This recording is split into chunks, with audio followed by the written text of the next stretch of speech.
Welcome to the Tech Egg. Don't get scrambled. Enjoy the video.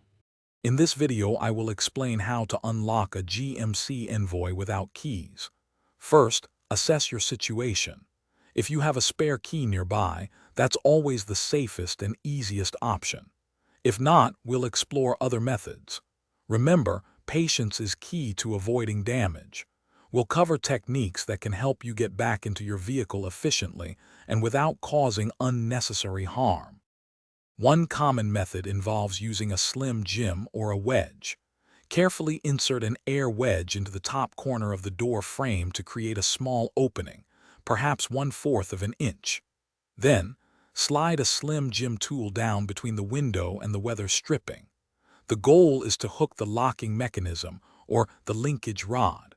This requires a delicate touch to avoid damaging wires or components inside the door.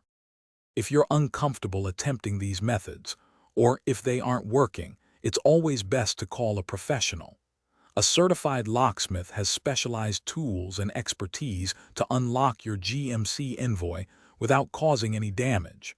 Many roadside assistance programs also offer lockout services. This option provides peace of mind and ensures your vehicle remains in perfect condition. Don't risk costly repairs by forcing entry. To avoid future lockouts, prevention is key. Always carry a spare key, perhaps on a separate keychain, or keep one securely hidden at home. Another smart idea is a magnetic key holder, discreetly placed on the underside of your vehicle. These simple steps can save you time and stress. Also, for a fantastic way to enhance your home, check the description for a link to the Echo Dot smart speaker and other great deals. Thanks for watching. Consider subscribing if I helped unscramble your problems.